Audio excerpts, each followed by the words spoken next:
हाँ तो प्यारे बच्चों, एक बार पुनः आपके और हमारे प्यारे से YouTube चैनल MKS क्लासेस में सभी का स्वागत करते हैं। तो एक बार पुनः आज हम आप लोगों के बीच 9वीं कक्षा के लिए गणित संख्या पद्धति प्रश्नावली 1.3 का ये सेकेंड लेक्चर होगा। इसके पहले हम लोग क्वेश्चन नंबर 3 तक कंप्लीट कर चुके हैं और जिसे हम लोग फर्स्ट लेक्चर मान करके बनाए हैं और उसका लिंक डिस्क्रिप्शन बॉक्स में दे भी दिया है। आज हम लोग क्वेश्चन नंबर 4 से स्टार्ट करने वाले हैं, वो भी प्रश्नावली 1.3 का। तो चलते हैं, आज हम इस प्रश्नावली को यहीं ख़त्म कर देते हैं, मज़ा आ जाने वाला आज क्लास भी होगा। आइए, कह रहा है कि 0.99999। अब कितनी बार लिखा है इस बात से मुझे मतलब नहीं है। अगर ये ऐसे लिखा होता 0.99 तब भी समझ जाते कि हाँ ये इनफाइनाइट टाइम है 9। बात समझ में आ रहा है ना। अगर ऐसे भी लिखा होता तब भी इसका यही मतलब है कि 999 कितनी बार है, अनंत बार। अगर ये चीज़ ऐसे भी लिखा रहता तो ये इसका भी मतलब क्या है, इनफाइनाइट। मतलब सब एक हैं यार, चाहे 2 बार लिखो, चाहे 3 बार, चाहे 4 बार, बस यही चीज़ सब में होना चाहिए। यही मुझे बताता है कि दशमलव के बाद 9 कितनी बार आया है। तो 9 इसमें भी इनफाइनाइट टाइम आया है, इसमें भी आया, इसमें भी आया है। तो ये बात तो सबको स्पष्ट हो गया होगा, किसी को कोई दिक्कत नहीं होनी चाहिए। अब यही कह रहा है कि 0.999 को P/Q के रूप में व्यक्त करो। और P और Q से आप लोग भली भांति परिचित हैं कि P और Q क्या होगा, एक पूर्णांक होगा और Q का मान 0 के बराबर नहीं होगा। कह रहा व्यक्त कीजिए, क्या आप अपने उत्तर से आश्चर्यचकित हैं? तो पहले उत्तर तो लेकर आए भैया, पहले क्या लेकर आएंगे, उत्तर। तो आइएगा, चलिए ऐसे क्वेश्चंस हम लोग बहुत पहले क्वेश्चन नंबर 3 में भी लगाया था। तो x बराबर 0.999 ... इसे हम लोग लिख सकते हैं क्या, 0.9 पर बार। अब बार कितनी संख्याओं पर लगा है, एक संख्याओं पर। तो कितने से 0 से गुणा होगा दोनों पक्षों में, एक 0 से मतलब 10 से। तो क्या होगा, समीकरण के, इसे समीकरण 1 मान लीजिएगा। समीकरण 1 के दोनों पक्षों में 10 से गुणा करने पर, तो गुणा करेंगे तो हमें मिलेगा क्या, 10x बराबर, ये क्या होगा, 0.1 अंक कूद जाएगा तो हो जाए कितना, 9.999 ... इतना बात समझ में आ रहा है ना।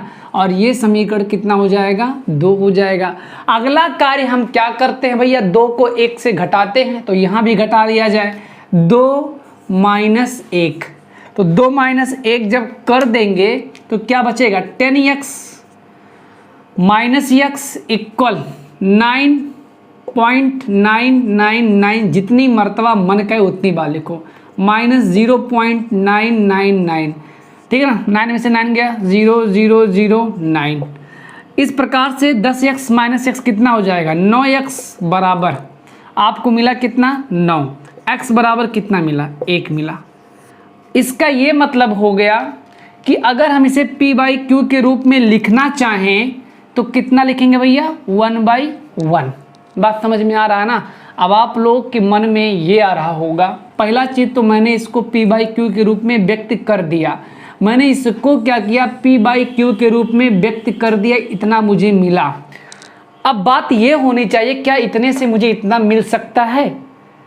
भाई मुझे इतना दिया गया था, जैसे मान लेते हैं अगर आपके पास 9.5 है या हाँ 9.5 है, अगर इसे हम P/Q के रूप में व्यक्त करना चाहें तो बटा 1 लिखेंगे ही लिखेंगे और दशमलव हटाएंगे तो क्या बढ़ेगा, यहाँ पर 0 बढ़ेगा। इस प्रकार से 95/10 होगा। लेकिन जब इसको हल करेंगे तो पुनः 9.5 मिलेगा। मतलब चाहे ये चीज़ लिखो 9.5 और चाहे 95/10 लिखो, बतिया तो यक के बाय, ये से यका ला सकीला और ये से यका ला सकीला। लेकिन अगर हमरे पास यक है तो यक से यका कैसे ला सकीला, हमें यह बताओ बाय कि P/Q के रूप में व्यक्त कीजिए। मैंने पहला कार्य कर दिया। अगला कार्य, क्या आप अपने उत्तर से आश्चर्यचकित हैं? आश्चर्यचकित का मतलब यही कह रहा है कि आपके पास इतना था, क्या इसके बराबर होगा? तो हम अपने उत्तर से आश्चर्यचकित बिल्कुल नहीं है। इसलिए नहीं है क्योंकि आपको यहाँ दिया गया है x बराबर 0.999। ये 99 कितनी बार आएगा? इनफाइनाइट, इनफाइनाइट टाइम, मतलब अनंत बार है। ये कितनी बार है? अनंत बार। और जस्ट इसके बाद किसका नंबर आएगा? एक का ही तो आएगा भैया। बोलो यार, अगर 99 पैसा है तो एक बाद का 1 रुपया 10 पैसा है जी का? नहीं, एक बाद अगर केहुक नंबर है तो 1 है। लेकिन यहाँ इतना ना लिख करके लो लो लो डॉट डॉट डॉट, तो ये चीज समथिंग किसके बराबर होगा? 1 के बराबर होगा। बात समझ में आ रहा ना? तो क्या आप अपने उत्तर से आश्चर्यचकित हैं? तो हम कहेंगे अपने उत्तर से बिल्कुल नहीं आश्चर्यचकित हैं। अपने अध्यापक और कक्षा के सहयोगों के साथ उत्तर की सार्थकता पर चर्चा कीजिए। तो चर्चा यही मुझे करना है कि ये इसके बाद किसका नंबर आता है? 1 का नंबर आता है। इनके और इनके बीच कोई और दूसरा नहीं है, इसलिए ये सार्थक माना जाएगा। बात समझ में आ रहा ना? अब हम चलते हैं अपने अगले क्वेश्चन पर, नोट कर लीजिएगा। चलिए, क्वेश्चन नंबर हमारे पास 5 आ चुका है। कह रहा है कि हमारे पास लिखा 1/17 के दशमलव प्रसार में अंकों की पुनरावृत्ति खंड में अधिकतम संख्या क्या हो सकती है? अपने उत्तर की जांच करने के लिए विभाजन क्रिया कीजिए। तो कोई बहुत बड़ी क्वेश्चंस नहीं है, बस आसान सा है। बस वही बात है कि हम लोग सपोज करिए कक्षा 3-4 में पढ़ रहे, जो कि भाग जब हम लोग पढ़ते थे, तो हमारे पास एक क्वेश्चन था, क्वेश्चन नंबर जो 2 था, कर था आप जानते हैं कि 1/7 का जो मान आया था वो आया था 0. ठीक है ना, 1414287 पर बार लगा था। जब हमारे पास 1/7 था तो हमें क्या मिला था? 0.14287। तो 1 2 3 4 5 6 कितने अंकों की पुनरावृत्ति होगी? 6। इसका यही मतलब है कि 0.14287, फिर इसके बाद क्या स्टार्ट होगा? 14287, फिर क्या स्टार्ट होगा? 14287, और ये प्रक्रिया चलती रहेगी। तो इतना लंबा ना लिख करके इस चीज को केवल शॉर्टकट में 0.14287 पर बार लिखना भी उचित माना जाता है। जितने अंकों पर बार लगा होता है उसका ये तात्पर्य होता है कि उतना ही, मतलब उन्हीं संख्याओं का एक जो ऑर्डर है, उसी ऑर्डर में क्या होता है? उसका रिपीटेशन होता है, पुनरावृत्ति होता है। तो जब इसका हर 7 था तो कितने अंकों की पुनरावृत्ति थी? 1 2 3 4 5 6 अंकों की पुनरावृत्ति थी। और यहाँ पर 1/17 है, तो 17 से 1 कम कितना होगा? 16 होगा। तो इस बार कितने अंकों की पुनरावृत्ति होगी भैया? 16 अंकों की पुनरावृत्ति होगी। तो 1/17 के दशमलव प्रसार में अंकों की पुनरावृत्ति खंड में अधिकतम संख्या क्या हो सकती है? तो अधिकतम संख्या आपके पास 16 होगी। अधिकतम संख्या 16 होगा। इतना बात तो सबको क्लियर है, किसी को कोई दिक्कत नहीं होना चाहिए। अब इसके बाद क्या कह रहा है कि अपने उत्तर की जांच करने के लिए विभाजन क्रिया कीजिए। तो भैया सबसे बड़ी बात है विभाजन क्रिया करना ही। बात समझ में आ रहा है ना? सबसे बड़ी बात क्या है? विभाजन क्रिया करना ही। तो आइए देखते हैं विभाजन क्रिया हम लोग कैसे करते हैं। जरा 1 मिनट देख लीजिएगा। मतलब होगा कुछ ऐसे होगा। बात समझ में आ रहा है ना? ऐसे ही तो कुछ होगा भैया। 1 में 17 का हमें क्या करना है? भाग करना है। यहाँ क्या बढ़ाएंगे? दशमलव। फिर क्या होगा? आपके पास 0 होगा, भाग तो जाएगा नहीं। फिर क्या बढ़ाएंगे? यहाँ पर 0। तो आप लोग भाग दे ले जाइएगा। और उसके बाद में मैं इसका उत्तर आप लोग को बता दे रहा हूँ कितना आने वाला है। 1.3। अब भाग बताएं, ये अच्छी बात नहीं होगी। हमारे पास है जो मैं बता दे रहा हूँ 0.5888235294117647। अब सपोज करो इतना मुझे भाग अगर देना पड़े तो मेरा कम से कम 20 मिनट तो इसी में चला जाएगा। अब आप लोग भाग दीजिएगा, इन्हीं संख्याओं की पुनरावृत्ति होगी। 1 2 3 4 5 6 7 8 9 10 11 12 13 14 15 16। बात समझ में आ रहा ना? तो नोट कर लीजिएगा, इतना आप लोग भाग दे लीजिएगा। और इसके बाद हम चलते हैं क्वेश्चन नंबर 6 में। एक बार पुनः समझा दे रहा हूँ। 1/17 के दशमलव प्रसार में अंकों की पुनरावृत्ति खंड में अधिकतम संख्या 16 होगा। अपने उत्तर की जांच करने के लिए विभाजन क्रिया कीजिए। विभाजन क्रिया आपको ऐसे करना है जैसे मैंने 5 बार यहाँ पर गया, ठीक है ना। तो 17 दूनी 36, 17 51, 17 25 कितना होता है 85। 10 में से 5 गया कितना होगा 5, यहाँ 9 में से 8 गया 1, यहाँ कुछ नहीं। अब क्या उतरेगा 0। अब की बार पहाड़ा कितनी बार जा रहा 8 बार। 8 7 56 के 6 हासिल 5, 8 51 में 8, 8 5 कितना होता है 13, ठीक है ना। 10 में 6 गया 4 और 4 में से 3 गया 1, कुछ नहीं। अब की बार फिर से 0 उतरेगा। फिर भाग कितनी बार जाएगा 8 बार जाएगा। ऐसे आप लोग भाग वाग दे ले जाइएगा, काम करते जाइए, आप अपने उत्तर की प्राप्ति करते जाएंगे। कोई डिफिकल्ट क्वेश्चन नहीं, बड़ा आसान सा क्वेश्चन है, नोट कर लीजिए। चलते हैं अगले क्वेश्चन में। चलिए भैया क्वेश्चन नंबर 6 हमारे पास कुछ लंबा चौड़ा दिखाई दे रहा होगा आपको, लेकिन कोई बात नहीं होगी। कह रहा P/Q, Q का मान 0 के इक्वल नहीं होना चाहिए के रूप की परिमेय संख्याओं के अनेक उदाहरण लीजिए जहां P और Q पूर्णांक है जिनका एक के अतिरिक्त अन्य कोई उभयनिष्ठ गुणनखंड नहीं है और जिसका स्थान दशमलव प्रसार है। क्या आप यह अनुमान लगा सकते हैं कि Q को कौन सा गुण अवश्य संतुष्ट करना चाहिए? तो आइए ध्यान देते हैं। P/Q जिसमें से Q इज नॉट इक्वल 0 मतलब rational number, P/Q rational number के रूप की परिमेय संख्याओं के अनेक उदाहरण हमें देना है। हमें परिमेय संख्याओं के बहुत सारे उदाहरण देना है, लिखना है, लेकिन कुछ शर्त के साथ, ठीक है ना, जिनका एक के अतिरिक्त अन्य कोई उभयनिष्ठ गुणनखंड नहीं है। मतलब जैसे मान लेते हैं हमारे पास 11 और 12 हो गए, तो 11 और 12 दोनों का गुणनखंड उभयनिष्ठ कितना होगा 1 होगा, क्योंकि 11 को 11 गुणे 1 लिख सकते हैं, 12 को 12 गुणे 1, ठीक है ना। तो उभयनिष्ठ गुणनखंड कितना है केवल और केवल 1 है। अगर कोई कहे 2 और 6, तो 2 और 6 का उभयनिष्ठ गुणनखंड केवल 1 नहीं होगा, कुछ और होगा, ध्यान दीजिएगा। 2 को 2 गुणे 1 लिख सकते हैं और 6 को 2 गुणे 3 लिख सकते हैं। तो इसका उभयनिष्ठ गुणनखंड कितना हो जाएगा 2 हो जाएगा। मतलब इसका उभयनिष्ठ गुणनखंड 1 के अलावा और कौन है 2 भी है। तो ये एग्जाम्पल्स ऐसे हमें नहीं लेना है, हमें ऐसे एग्जाम्पल्स लेना है P/Q के रूप में जिसका उभयनिष्ठ गुणनखंड कितना हो केवल और केवल 1 हो। जैसे 11 12, 4 5, 4/5, बात समझ में आ रहा है ना। 13/6, बात समझ में आ रहा है ना। और इसके बाद में 9/8 हमें ऐसा लेना है। 13/6 उभयनिष्ठ गुणनखंड कितना है 1 है। 9/8, ठीक है ना, इसमें भी उभयनिष्ठ गुणनखंड 1 है। तो हमें ऐसे एग्जाम्पल्स लेना जिसका उभयनिष्ठ गुणनखंड 1 हो और साथ ही साथ क्या रहा है कि उसका जो दशमलव प्रसार हो वो शांत हो। तो क्लास 10th में हम एक चीज़ इसी वक्त बता दे रहे हैं, क्लास 10th में जाएंगे तो वहाँ एक चैप्टर्स आपको नंबर रियल नंबर्स मिलेगा पहला चैप्टर से, और उसमें लिखा रहेगा बिना विभाजन प्रक्रिया किए हुए बताइए दशमलव प्रसार कैसा होगा। तो वहाँ आपको बताया जाएगा, एक ट्रिक समझ लीजिए है कि अगर हर का गुणनखंड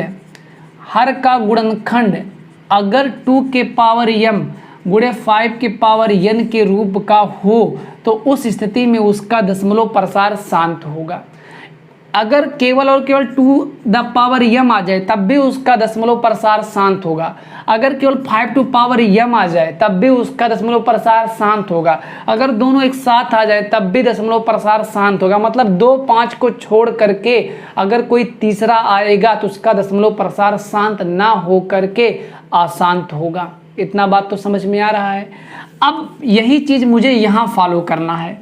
तो कई एग्जाम्पल्स का है, चलिए पहला एग्जाम्पल मान लेते हैं 1/2। 1/2 में क्या है कि 1 हमारे पास और 2 है, तो 1 का गुणनखंड कितना हो सकता है 1 गुणे 1, 2 गुणे 1, उभयनिष्ठ गुणनखंड 1/2 है। इसका अगर दशमलव प्रसार करेंगे तो 0.5 ही मिलेगा। बात समझ में आ रहा, शांत है। मान लेते हैं आपके पास मिल गया 3/5 हमें मिल गया 3/5, इसका भी उभयनिष्ठ गुणनखंड कितना है 3/5 1 ही होगा। अगर हम लोग इसका दशमलव प्रसार कर ले तो भैया हम ये चीज़ मोबाइल से ही भाग दे देते हैं। 3 में जब हम 5 का भाग देंगे तो हमें मिलेगा 0.6, 5 36 होता है, ठीक है ना। जैसे मान लेते हैं अगला 4/5, तो इसमें भी आपके पास ठीक है ना कितना होगा, उभयनिष्ठ गुणनखंड एक ही होगा, 5 अट्ठे 40, 0.8। और एग्जाम्पल अगर ले लें 13 ठीक है ना 20 ले लें, तो 13/20 का भी उभयनिष्ठ गुणनखंड 13 और 20 का उभयनिष्ठ गुणनखंड केवल और केवल 1 होगा। अगर इसका हम लोग डेसिमल एक्सपेंशन कर दें तो 13/20, तब भी हमें मिल रहा है कितना, 13/20 हमें मिल रहा है 0.65।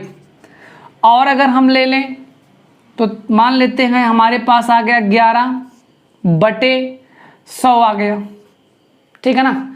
अब 11/100 आ गया तो इसका भी आपको पता होना चाहिए कि कितना होना चाहिए इसका भैया, 0. ठीक है ना 11/100 इसका होगा 0.11। तो इस प्रकार से हमारे पास ऐसे कई एग्जाम्पल्स हैं जिसका दशमलव प्रसार करने पर उसका प्रसार शांत होगा। अब देखिए यहाँ पर अगर देखा जाए कह रहा है कि क्या आप ये अनुमान लगा सकते कि Q को कौन सा गुण अवश्य संतुष्ट करता है, यही Q है, यही Q है, यही Q है, यही Q है।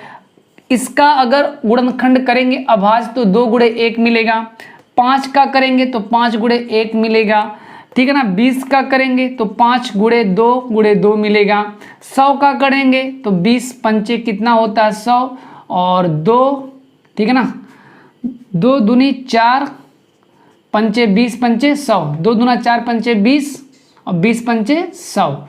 तो आपने देखा क्या कि Q का एक गुण होना चाहिए कि केवल और केवल अगर हर में 2 और 5 के गुणनखंड हो या केवल 2 या 5 के हो, तब भी उस स्थिति में उसका दशमलव प्रसार कैसा होगा, शांत होगा। हमारा एक ही कथन है भैया, ये चीज़ क्लास 10th में और अच्छे समझ में आएगा, लेकिन मैं यहाँ इतना केवल बता दे रहा हूँ, इसमें कोई बड़ी बात नहीं थी, बस 2 बात ध्यान दीजिएगा।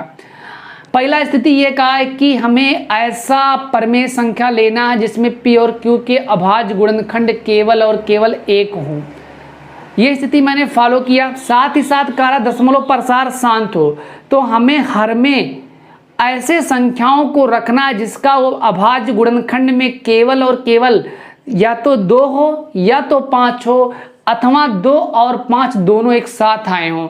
इसके बाद कोई तीसरा आएगा तो उसका दशमलव प्रसार अशांत होगा। इतना बात समझ में आ रहा है ना, किसी को कोई दिक्कत नहीं होना चाहिए, बस मन में चीज भर लीजिए। अगर हर का अभाज्य गुणनखंड टू द पावर m मतलब 2 पर कोई पावर हो और गुने 5 के पावर कोई 5 के पावर कुछ हो, तो उस स्थिति में उसका दशमलव प्रसार शांत होगा।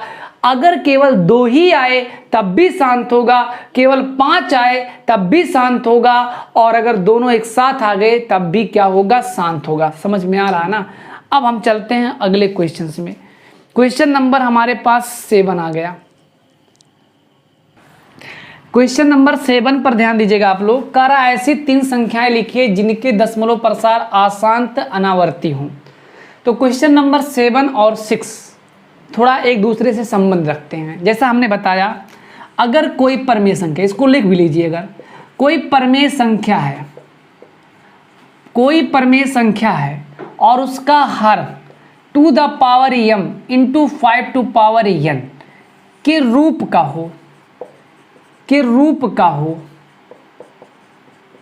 तो उसका दशमलव प्रसार, तो उस प्रमेय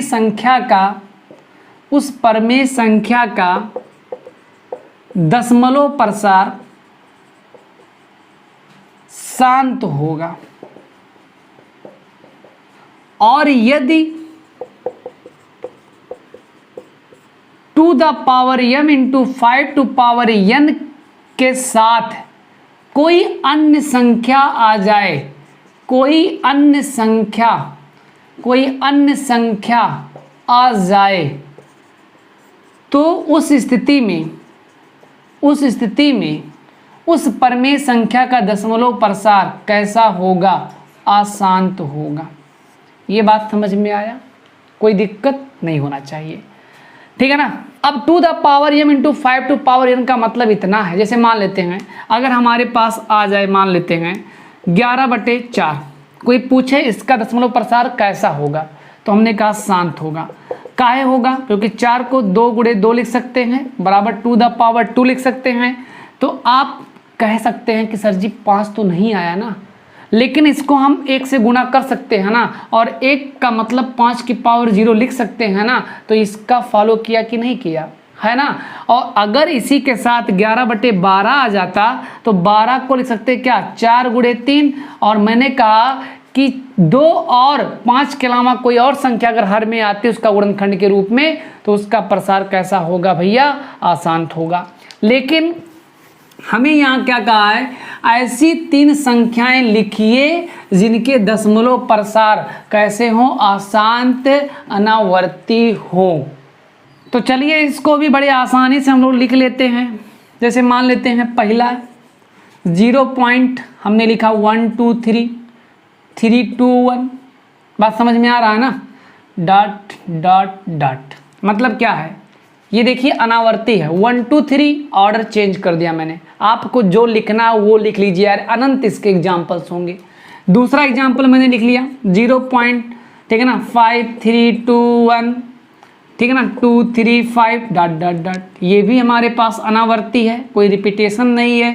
और रिपीटेशन का मतलब ये मत कहिएगा कि 3 3 2 2, ऐसा नहीं। जो रिपीटेशन होना चाहिए एक ऑर्डर के साथ होना चाहिए।